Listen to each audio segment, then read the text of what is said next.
Som. Boa noite, igreja. Boa noite. A graça e a paz do nosso Deus, amém? Amém. Com muita alegria que estamos aqui em mais um culto de adoração ao nosso Deus. Eu senti falta de alguns irmãos, mas creio eu que é por causa de ano, muito trabalho, as pessoas passam a trabalhar mais, passam a correr mais nesse período de fim de ano. Amém, irmãos? Nós, como os irmãos viram, nós estamos hoje, nós crentes em Cristo Jesus, comemorando o dia da Bíblia, o dia da Palavra de Deus. Nesse pensamento, eu convido vocês a abrir a Palavra do Senhor, lá em 2 Timóteo, capítulo 3. Vamos ler o verso 16 e o 17. Eu estava fugindo um pouco do tema que nós temos visto sobre o livro de 1 Pedro, mas especificamente está falando hoje sobre o dia da Bíblia. Irmãos, a palavra Bíblia, segundo o dicionário, quer dizer um conjunto de livros.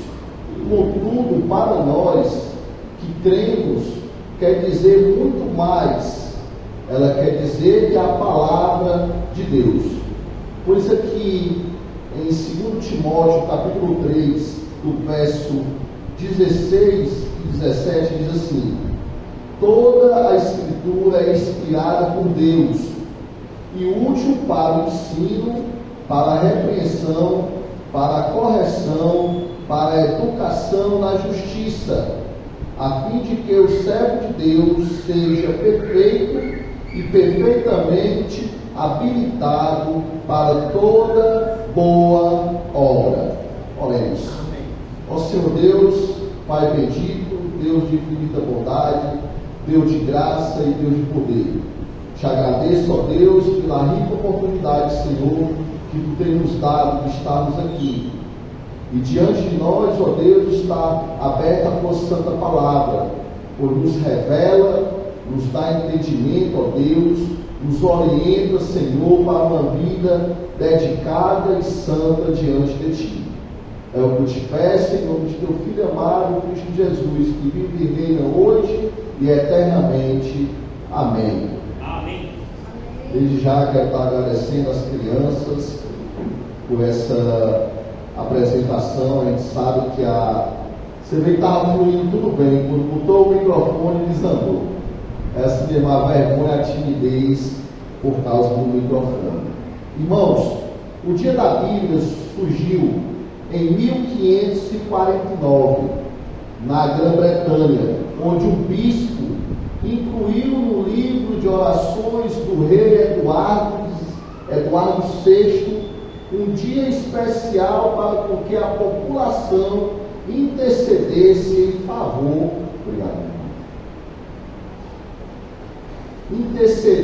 em favor da leitura do livro sagrado. Aquele bispo decidiu naquele ano fazer com que todos tivessem aquele momento de leitura da palavra de Deus, e o rei Eduardo VI aceitou. A data escolhida foi o segundo domingo do Advento, celebrado no quarto domingo que antecede o Natal. Foi assim que o segundo domingo de dezembro tornou-se o dia da Bíblia. Já no Brasil, o dia da Bíblia passou a ser celebrado em 1850, com a chegada dos primeiros missionários evangélicos da Europa, da América do Norte, que viram e a semear a palavra de Deus neste local, no Brasil. Foi ali que foi introduzido o dia da Bíblia, em 1850. Pode-se dizer que durante o período do Império, a liberdade religiosa aos cultos protestantes era muito restrito e que era impedido de ser manifestado em público a palavra de Deus. Por volta de 1880, toda a Escritura estava sendo passada e modificada, e o movimento evangélico, juntamente com o dia da Bíblia, passou a ser popularizado, passou a ganhar força, passou a ser mais conhecido. Pouco a pouco, as diversas denominações evangélicas estabeleceram a tradição do dia da Bíblia, e atualmente as comemorações do segundo domingo de dezembro mobiliza todos os anos milhões de evangélicos em todo o país. Então aqui foi oficializado o dia da Bíblia no Brasil, que se deu em dezembro de 2001, no governo do presidente Fernando Henrique Cardoso, em fase da Lei Federal número 10.335, que instituiu a celebração do Dia da Bíblia em todo o território nacional. Então é uma lei instituída que o segundo domingo de dezembro fosse o Dia da Bíblia, assinado pelo presidente e ex-presidente Fernando Henrique Cardoso naquele ano.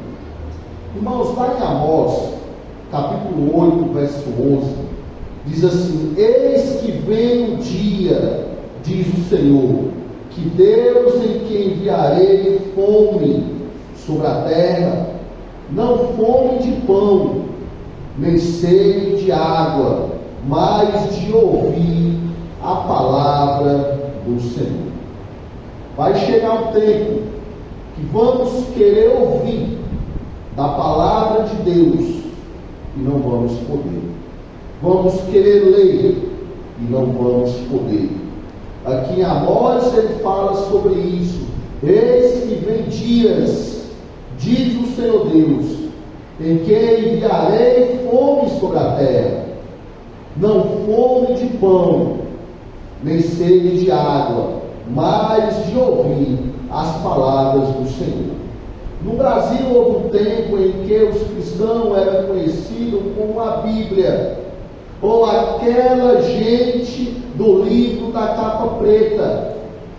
Embora esses apelidos fossem empregados de forma desprezada pelos de fora da igreja, assim quando o primeiro termo cristão foi chamado pela primeira vez em Antioquia, foi como um apelido aos cristãos, aos homens da capa preta, ou os puritanos foram chamados de pessoas puras no século XVI.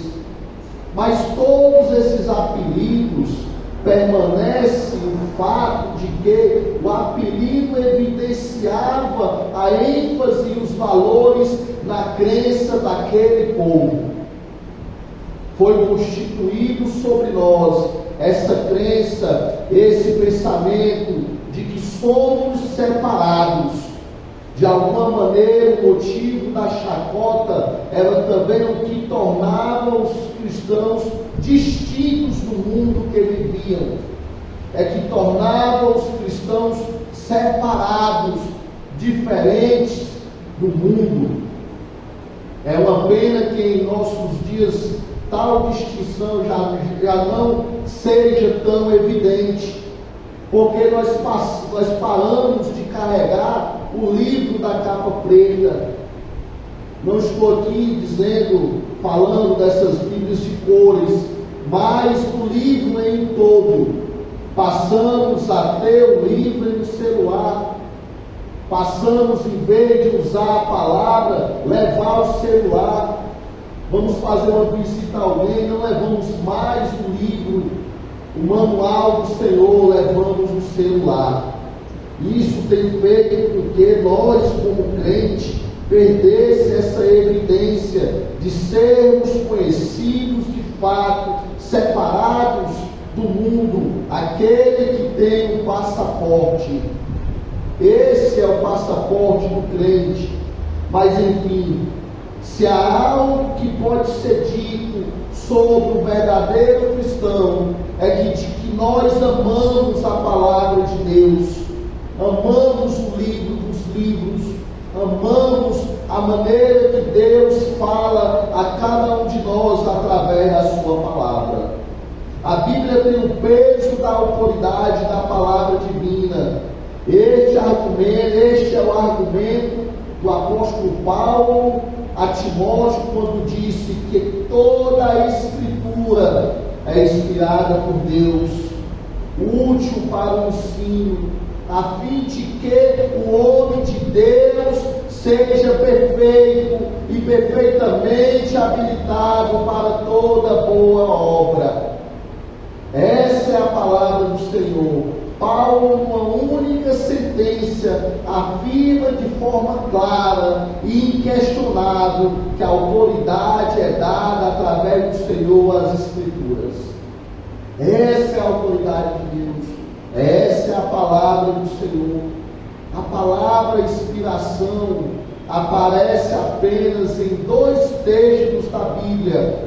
Aqui em 2 Timóteo 3,16 e também lá em João 32, verso 8, quando diz assim: na verdade há um Espírito no homem, a inspiração do Todo-Poderoso faz o entendimento. São essas 2 passagens que deixam bem claro a inspiração de Deus através da Bíblia. Estas passagens indicam, em outras palavras, que o texto sagrado foi soprado pelo próprio Deus a esses homens. O próprio Deus falou a eles, o próprio Deus soprou em seus ouvidos para que hoje nós tivéssemos esse manual. Eu gostaria de dar uma definição em termos práticos, não necessariamente teológico, da inspiração. Devemos entender por inspiração que homens movidos pelo Espírito escreveram palavras sopradas por Deus, as quais são a fonte de autoridade para a fé e para a prática cristã. Essa é a realidade. Não imagine que homens comuns escreveram, mas que homens comuns foram soprados por Deus para escrever a palavra do Senhor. Isto é, os escritores das Sagradas Escrituras foram homens moldados, capacitados e orientados pelo próprio Espírito Santo. Eles receberam a autoridade divina infalível. E uma vez esclarecido que Deus é o autor da Bíblia, o apóstolo passa a listar como podemos nos beneficiar dela para a nossa vida. Como podemos nos beneficiar? Por outro lado, podemos dizer que as Escrituras não serão nada proveitosas ou de muita pouca utilidade em nossa vida se antes não reconhecermos como a palavra de Deus. Se nós não entendermos que ela é a palavra de Deus e que Cristo morreu por nós na cruz, de nada ela vai servir. Vai ser apenas um livro na tua estante, empoeirado, ou o que muitos pensam que abre ela no Salmo 90 e ali vai livrar a casa de todo mal. O que vai livrar a tua casa do mal é tu reconhecer que necessita de Cristo, reconhecer que Cristo morreu por ti e se entregar a Ele. Não é só a palavra aberta. João Calvino, em um de seus raciocínios, ao comentar sobre esse trecho das Escrituras, fala algo bem interessante.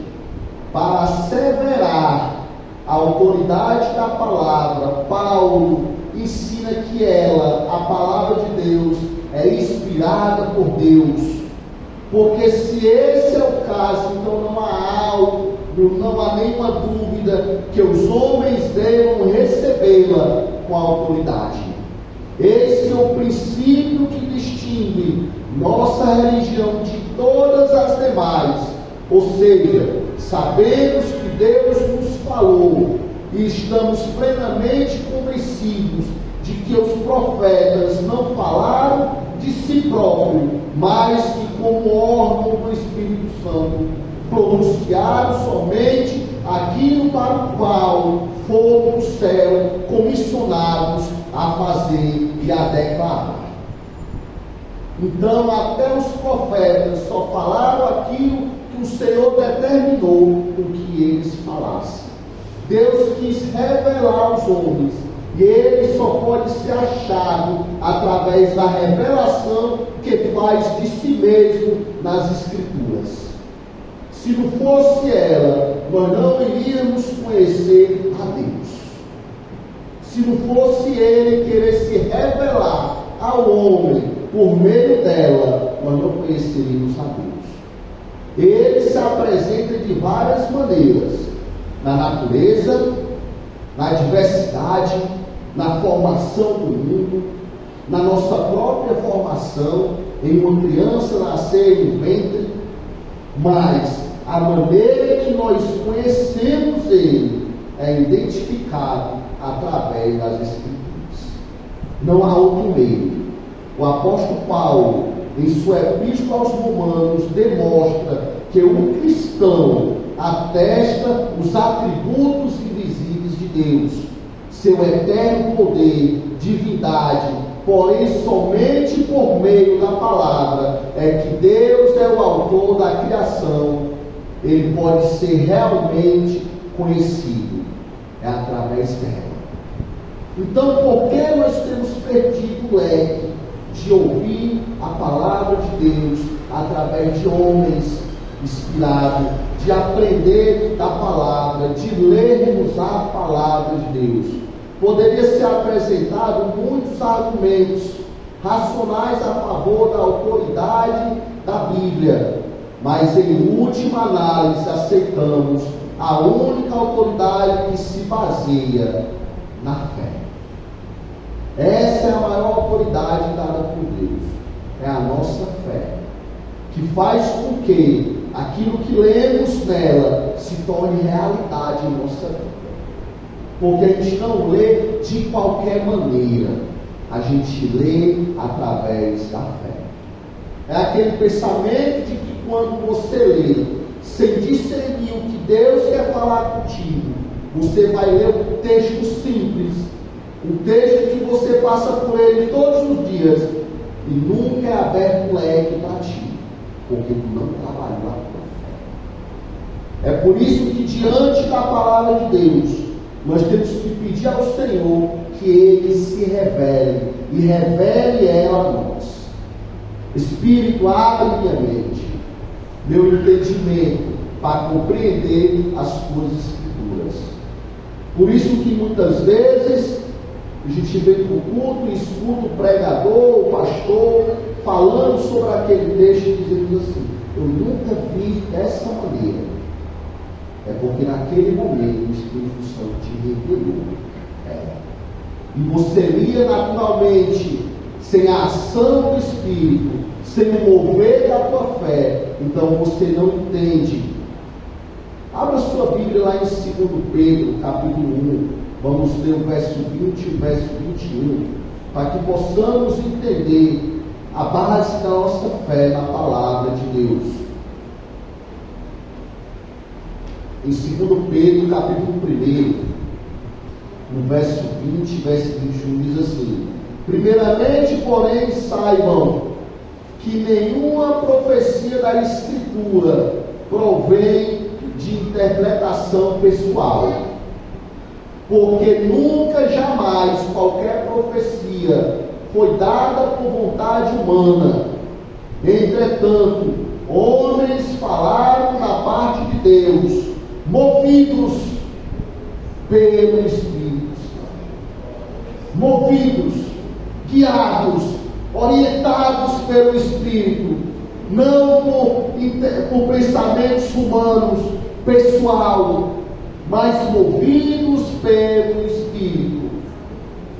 O Espírito Santo revelou a esses homens a sua palavra. Por isso que nada pode ser acrescentado a ela.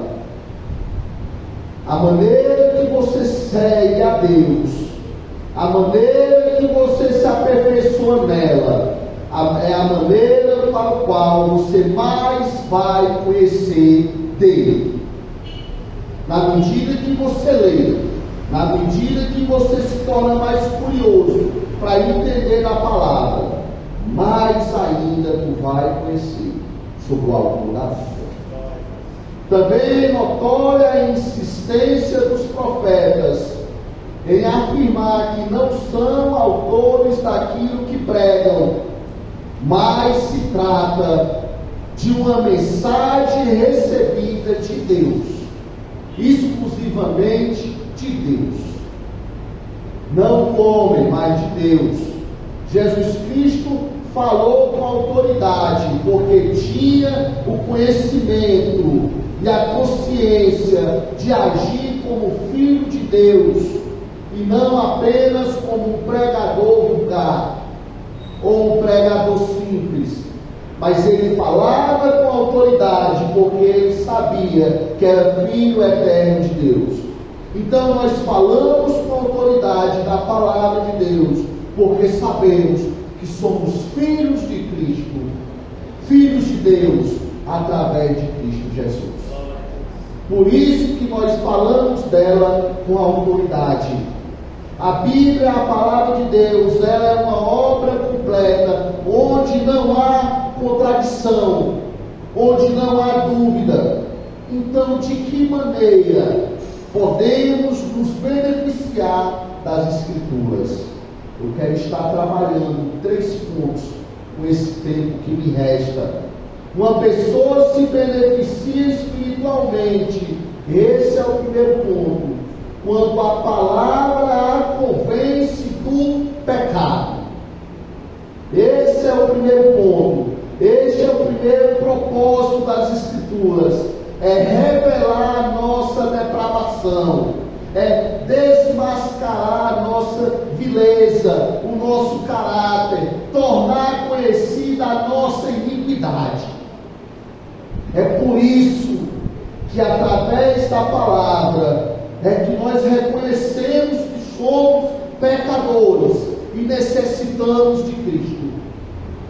Eu tenho certeza que todos nós, ao dar um testemunho sobre como foi a nossa conversão diante de Deus, a nossa salvação, vamos entender que se inicia no louvor, já começa a bater ali, quebrantando o teu coração, maltratando, te mostrando que tu está desobedecendo. E a conclusão é a palavra de Deus. Muitas vezes, quando o pastor ou o obreiro faz um apelo, tu já está todo quebrado. Não é assim? Foi assim comigo. E muitas vezes você fica relutando, não querendo ouvir, não querendo entender o porquê Deus está te mostrando, as Escrituras estão te revelando a tua depravação. Eu me lembro que eu aceitei a Cristo em uma Assembleia de Deus, minha irmã já era evangélica, e eu sentei lá no último canto. Fui para a igreja que estava tentando, na minha época, era desdobrar uma meninazinha lá da igreja. A menina foi lá em casa, aí eu vi, irmão, uma menina muito bonita. Aí eu perguntei, irmã, quem é essa menina lá da igreja? Eu vou para lá domingo. Aí eu fui em outras intenções. Cheguei ali, eu era novo, tinha 14, 13 anos. Aí sentei ali atrás, mas quando o pregador começou a pregar a palavra de Deus, falar, do louvor nem me concentrei, eu só olhava para a menina, iludido. Mas quando ele começou a falar da pregação, que ele dizia para mim, como se tivesse só eu ali, tu é um pecador e necessita de Deus. Quando ele disse que foi eu que coloquei Cristo na cruz, foi tu que crucificou ele, foi tu que colocou a coroa de espinho na cabeça dele. Nunca esqueci dessas palavras, nunca esqueci. Aí eu pensei, eu mesmo não era nem nascido na época. Aí quando ele disse que eu era pecador por herança, Por Adão ter pecado, eu era pecador por herança.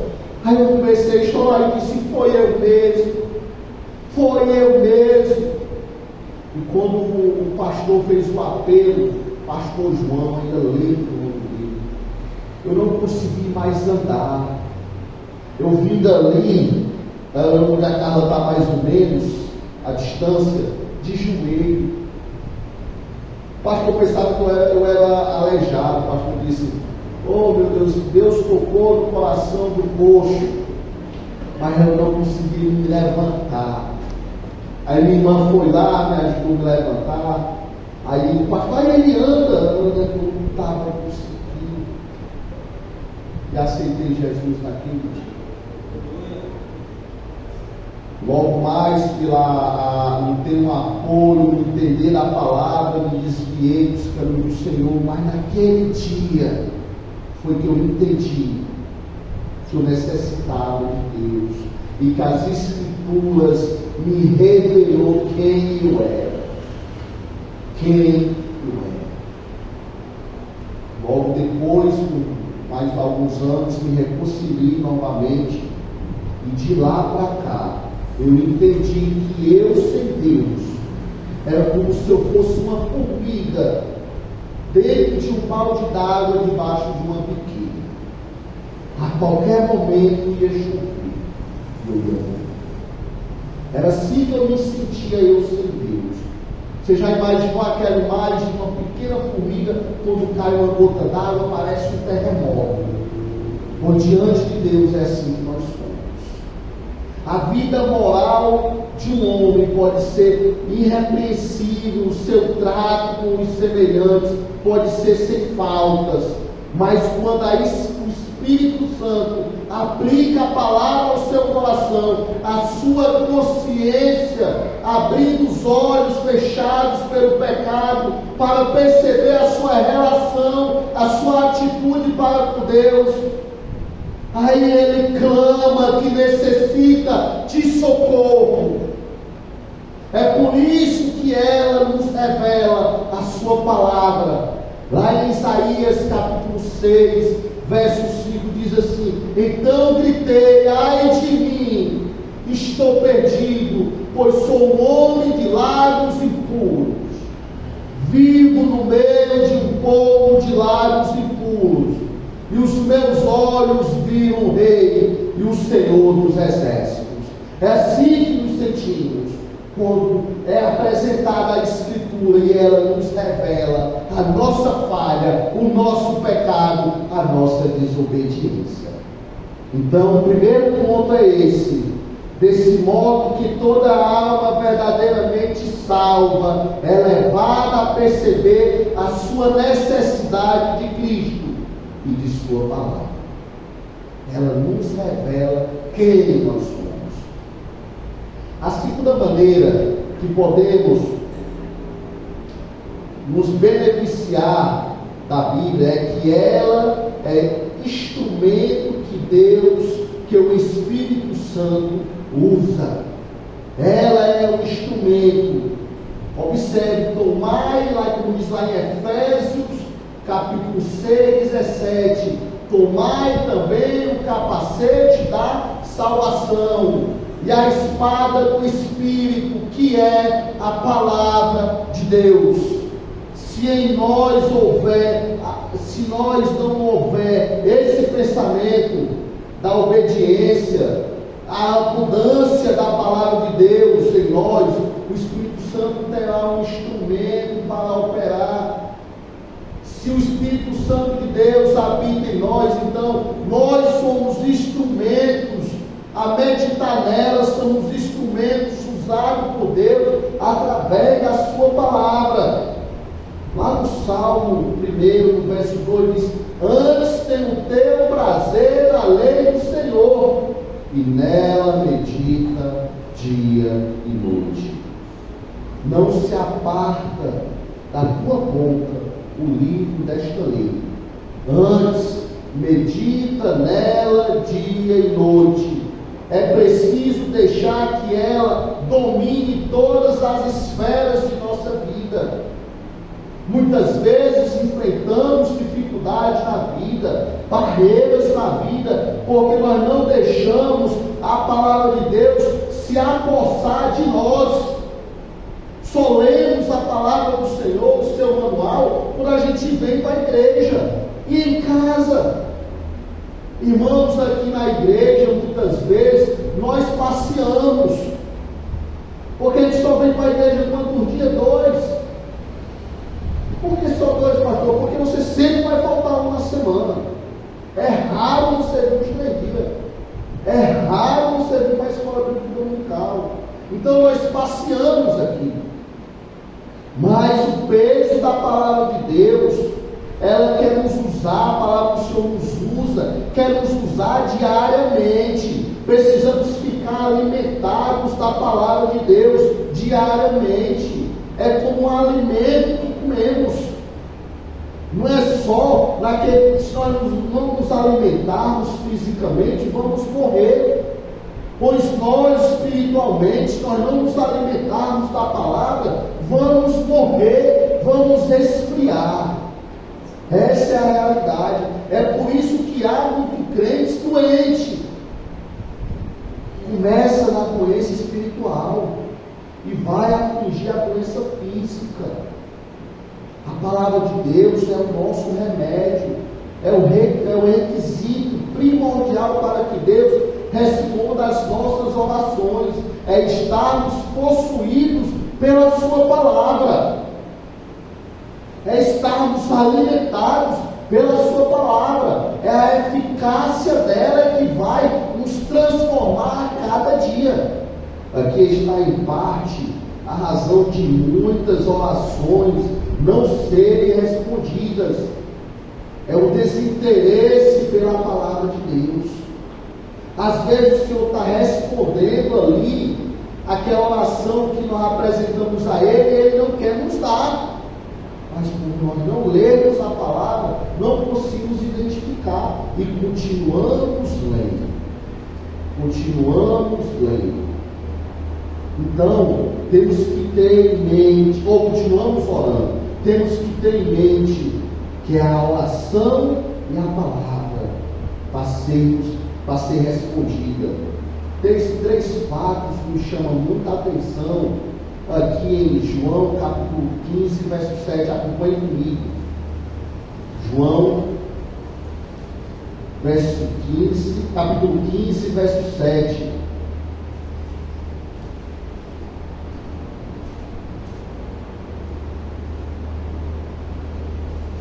Amém, igreja? Estão comigo? Observe no verso 7: se permanecer em mim e as minhas palavras permanecerem em vocês, pedirão o que quiserem, e eu lhes sereis feito, ou lhes será acrescentados, em outras traduções. 3 fatos nos chamam a atenção aqui. Primeiro, que na oração precisamos apoiar a nossa fé nas promessas de Deus, e estas estão na Bíblia. As promessas de Deus para a nossa vida estão aqui. É aqui onde eu aprendi, ao enfrentar as minhas dificuldades, ao enfrentar uma prova de concurso, a enfrentar um curso, a enfrentar uma prova de faculdade, foi através dela que eu entendi que eu sou mais que vencedor. Se não fosse ela, como é que eu ia entender? Eu já ia fazer aquela prova derrotado já. Hoje, quando eu vou fazer alguma coisa, eu não vou fazer só apenas como vencedor, não. Vencedor para mim é muito pouco. Porque a palavra de Deus me assegura que eu sou mais que vencedor em Cristo Jesus. Eu sou mais. Eu não boto só que eu vou tirar uma nota boa, não. Eu vou tirar uma nota excelente. Esse é o pensamento. A segunda coisa que nos mostra aqui é que, por sua vez, a palavra de Deus produz fé em nós. Só vamos entender que que Deus livrou o homem de uma baleia.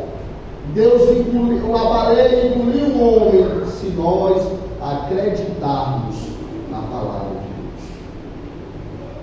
Irmãos, se nela tivesse escrito que uma formiga engoliu o homem, eu acreditaria.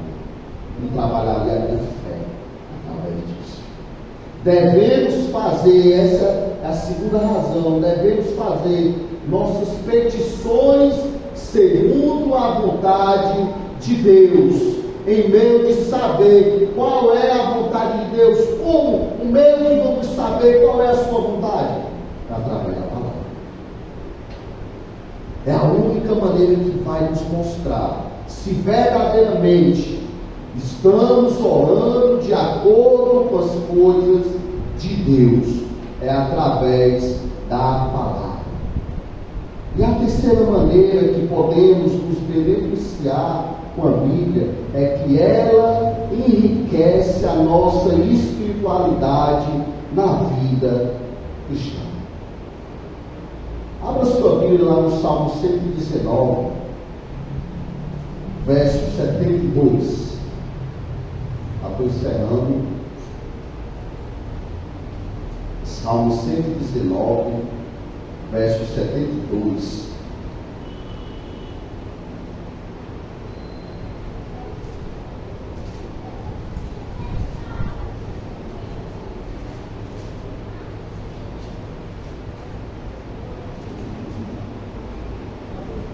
Amém, igreja? Amém. Então diz assim: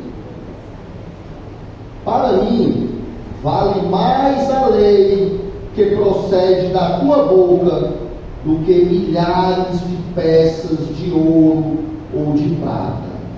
Essas riquezas vêm pela revelação do Espírito Santo, para que Deus, o nosso Senhor Jesus Cristo e Pai da glória, vos conceda o espírito de sabedoria, revelação, no pleno conhecimento dele. Então, a terceira maneira que nós podemos nos beneficiar da Bíblia é que ela enriquece a nossa vida espiritual. Ela enriquece a nossa vida cristã. A pessoa que procura entender a Bíblia somente através da capacidade intelectual, muito cedo desistirá de ler. Irmãos, a palavra de Deus, ela nos faz enriquecer espiritualmente. Só o Espírito de Deus conhece as coisas de Deus. Só o Espírito Santo que nos revela as coisas de Deus. Em 1 Coríntios capítulo 2, verso 9 e 10 diz: todavia, como está escrito, olho nenhum viu, ouvido nenhum ouviu, mente nenhuma imaginou o que Deus preparou para aqueles que o amam. Mas Deus revelou a nós por meio do Espírito. O Espírito sonda todas as coisas, até mesmo as coisas mais profundas que Deus quer nos revelar. Então nós somos enriquecidos através da palavra de Deus. Irmãos, conheço pessoas de uma inteligência enorme, mas tem uma vida medíocre, porque não conhece a Deus. Não imagine que você vai ganhar o mundo todo com a sua sabedoria.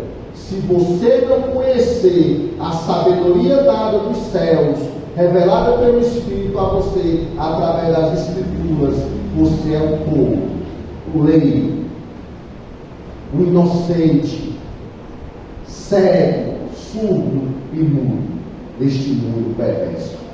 Como devemos estudar a palavra? Temos que ler conhecendo quem é o seu autor.